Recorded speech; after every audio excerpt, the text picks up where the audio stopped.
The betrayal didn't come from across the border. It came from across the table. President Ibrahim Traoré thought he had secured Burkina Faso's future, but behind palace walls, one of his closest allies was selling him out. Military secrets were leaking, foreign agents were closing in, and the plan? Take him out before the elections. This is the untold story of a silent war, a trap set in whispers, a country hunted from the shadows, and a president who turned betrayal into a weapon. Welcome to the world of research. Welcome to the large family of wisdom in narrations.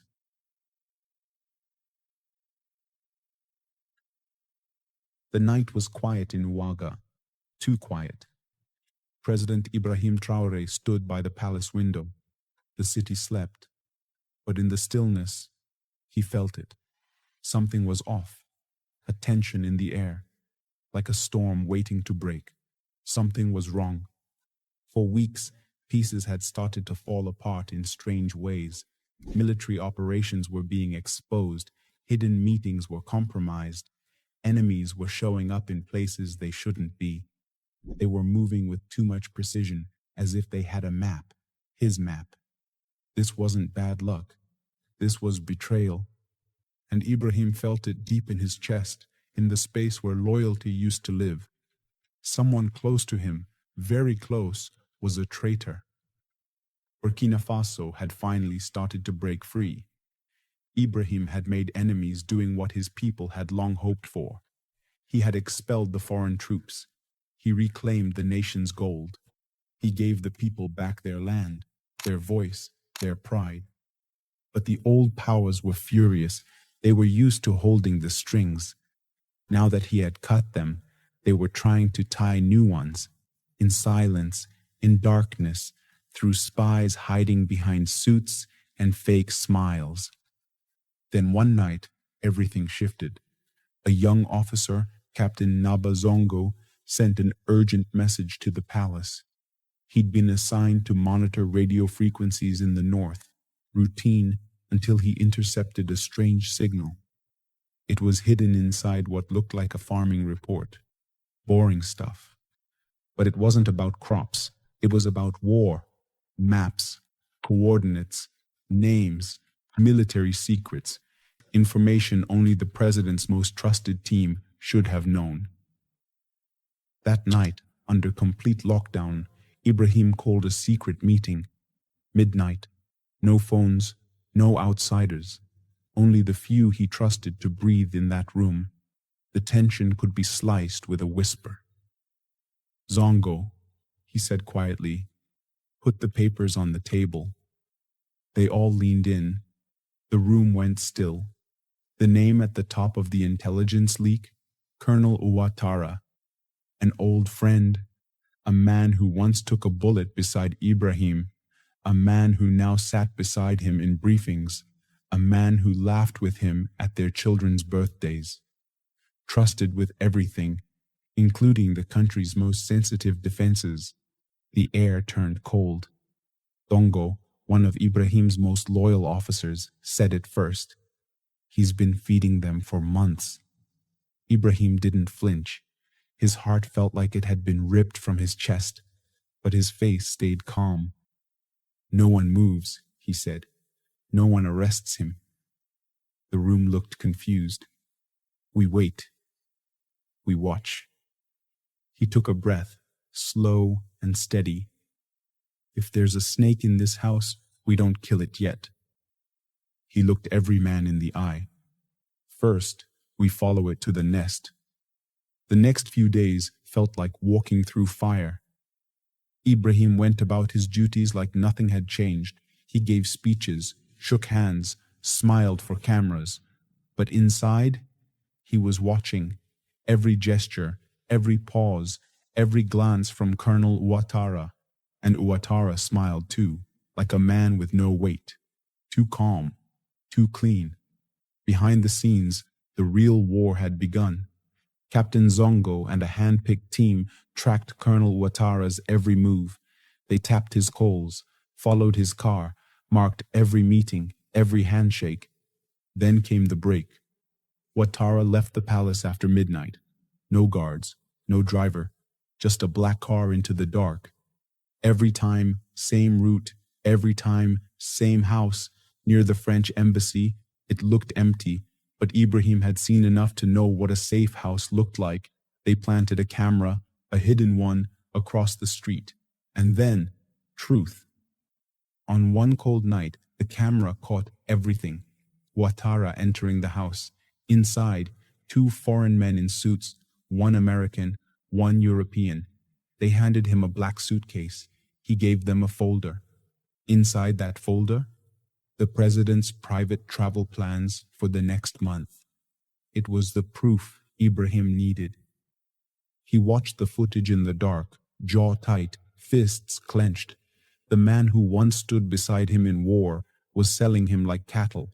But Ibrahim didn't rage. He got smart. He picked up the phone, called Dongo. It's time.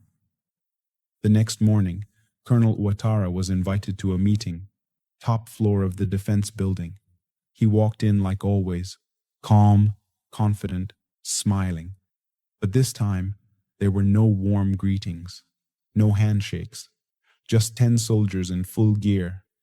And at the center of the room, President Ibrahim Traoré himself, standing still like a mountain. Colonel Ouattara froze. The smile that had been so easy to wear faded in seconds. "You were my brother," Ibrahim said. His voice didn't shout. It thundered. "Why, Ouattara?" Ouattara said nothing. He couldn't. His mouth moved slightly, but no words came. Ibrahim stepped closer. "You sold this country. For what?" he said. "Dollars? Promises? You really think they'll protect you now?" Still no answer. Captain Dongo opened the black suitcase on the table. Inside, stacks of money, tracking devices, a USB drive filled with betrayal. "You're not going to prison," Ibrahim said coldly. "You're going to talk." And with that, the room went dead silent. A storm was brewing, and it wasn't outside the palace. Colonel Ouattara now sat alone in a small concrete room underground. No windows, no clock, no sleep, just silence. He looked nothing like the man he once was. The polished uniform was gone, the fire in his eyes extinguished. Now, he looked like a man running from his own shadow. Behind a one-way mirror, President Ibrahim Traoré stood, watching. His face revealed nothing, but inside his heart ached. This man, this traitor, was once family. They had eaten together, fought side by side, shared stories of pain and hope, and now they were enemies. Captain Dongo entered the room and dropped the USB on the table between them. "We opened it," he said. "Every file, every name, every secret you handed over." Ouattara stared at the floor. "You don't have to talk," Dongo added. "But once they hear you've been caught, they'll leave you behind. You're nothing to them now." "They don't care," he continued, voice lower. "We're your only chance." Time dragged on. Hours passed. The silence grew heavier. The walls seemed to press in. Then finally, Ouattara broke. His voice trembled. "They came to me a year ago," he said. "Americans, Europeans. First they flattered me, then the money came, then promises, a house in Paris, a post with the UN power." He paused. "After Ibrahim fell, they wanted Burkina Faso back," he added. "Its gold, its land, its soul. And I believed them. I thought they'd protect me." His voice dropped to a whisper. "But now I see. They were only using me." Later, Ibrahim walked into the room. He sat across from the man who once stood with him in battle. They didn't speak for a long moment. Then Ibrahim leaned forward. "You didn't just betray me," he said, voice calm but firm. "You betrayed our people, the mothers in the villages, the young soldiers on the front lines, the children whose futures you traded for promises." Ouattara couldn't meet his eyes. "I'm sorry," he whispered. Ibrahim stood. "You'll answer for what you've done, but first, you'll help us stop them." And so began a new war, a war fought in shadows, with silence, deception, and patience. Using Ouattara's contacts, Ibrahim's team began feeding false intelligence to the foreign agents. Every message was a trap, every lie a weapon, every silence a move on the chessboard. Embassy staff began disappearing. One agent was quietly deported, another exposed to the press, a third simply vanished. Burkina Faso was no longer the prey. It had become the hunter. And at the center of this silent war stood Ibrahim Traoré, calm, brave, and unshaken, a leader not only with a weapon, but with a purpose. He was no longer just defending territory. He was protecting truth. He was protecting the people. The lion had awoken, and it was watching. The days that followed were not quiet. They burned. Every moment felt like walking through fire. President Ibrahim Traoré knew he could not rest. The enemy was powerful, wealthy, silent. But now, they were also blind. With Colonel Ouattara's cooperation, a new war began, this time with lies as weapons. They crafted fake documents, invented plans, even forged military routes. And the foreign spies, they swallowed every word. They still believed Ouattara was theirs. They thought the game was under control, but it was all a trap. Captain Dongo ran the operation from deep within the Ministry of Defense. Maps stretched across the walls, radios buzzed without pause, lights blinked like heartbeat monitors of a country at war. Each night, Ibrahim came in secret, quiet, watchful, guiding every move. Then, the moment came. A foreign agent, using the name Reed, contacted Ouattara. He claimed to be an agricultural advisor, but his message was clear. They were ready for the next phase. The meeting was set for midnight. A safe house just outside the capital. It was urgent, and it could only mean one thing. They were planning something big, something dangerous. Ibrahim's eyes burned with fire. "This ends now," he said. He ordered a silent operation. No uniforms, no sirens, only shadows. At midnight, Ouattara entered the safe house, a mic hidden under his collar, a tiny tracker woven into his belt. His hands were shaking. He knew, if this failed, it would be the end, but he owed this to his country. Inside, Reed and another European agent were waiting. "You've been quiet," Reed said coldly. "Is the president getting suspicious?" Ouattara kept his face still. "He trusts me," he lied. "I brought the next phase documents." He handed them a fake folder. Reed leaned closer. His voice dropped. "You need to be ready. It's time to finish him. The president must fall before the elections." Outside the safe house, Ibrahim listened through the headset. His jaw clenched. That was the final proof. He gave the order. Like ghosts in the night, the team moved in. Doors burst open.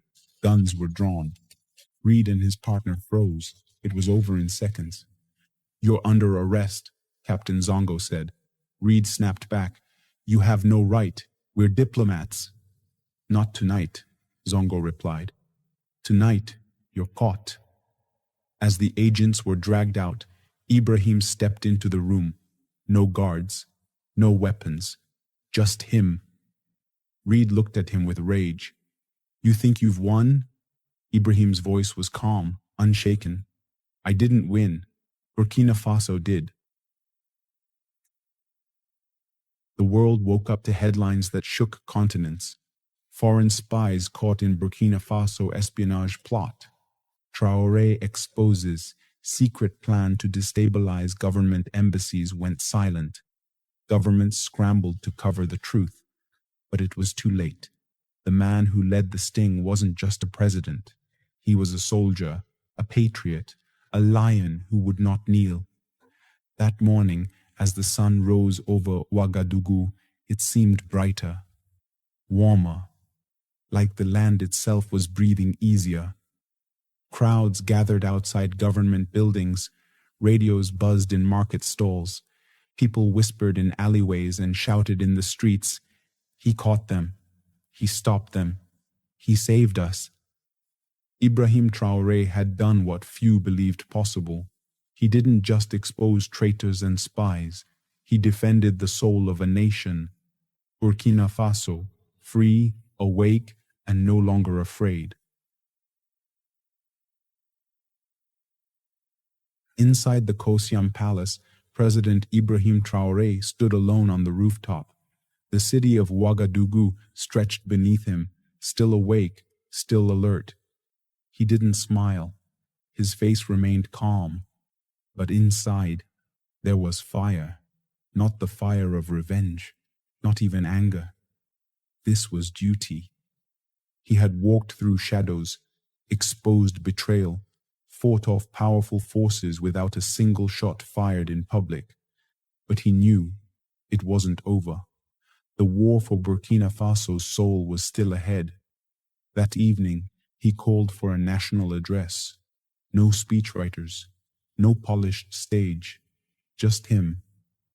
He stepped to the podium in his military uniform, not the garb of a ruler, but of a servant. It was simple, sharp, worn with pride. The entire country watched, on screens, through radios, in whispers around dim lanterns. He spoke slowly. "I speak to you tonight," he began, "not as a president, but as your brother, your son, your soldier." His voice was firm, his gaze unshakable. Foreign powers tried to poison our nation from the inside. They used one of our own to steal our plans, our dreams, our future. He paused. The air was heavy. They wanted chaos. They wanted fear. Then he looked straight into the camera. But they failed. And outside, the crowd erupted. Applause, whistles, clapping in homes, markets, and even far-off villages where electricity flickered, but respect burned bright.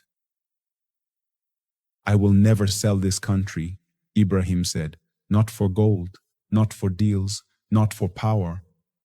Burkina Faso belongs to its people, and I swear to protect it with my life." He raised his right hand.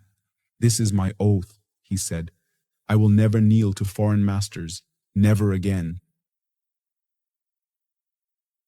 The words echoed beyond borders, across Africa, across oceans, like thunder. Young leaders listened, activists cheered, and even old skeptics who once questioned him nodded in quiet pride.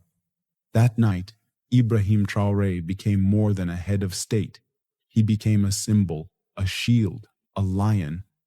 Later, when the streets of Ouagadougou began to sleep, Ibrahim sat under the stars beside Captain Zongo. "You did well," Ibrahim told him. Zongo smiled, humble. "I followed your lead, sir." Ibrahim looked up at the sky, quiet for a long time. "They'll try again," he said softly. "Maybe with different faces, different plans." "Then we stop them again," Zongo replied, without hesitation.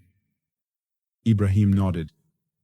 "Yes, as long as we stand together, they'll never take this land." And with that, the lion rested. But only for a moment, because men like Ibrahim Traoré do not sleep for long. They rise with the people, they fight in silence, and they protect the future with fire in their hearts. Thanks for watching. I wish you better life, foods, and money. Stay in the Big Wins family.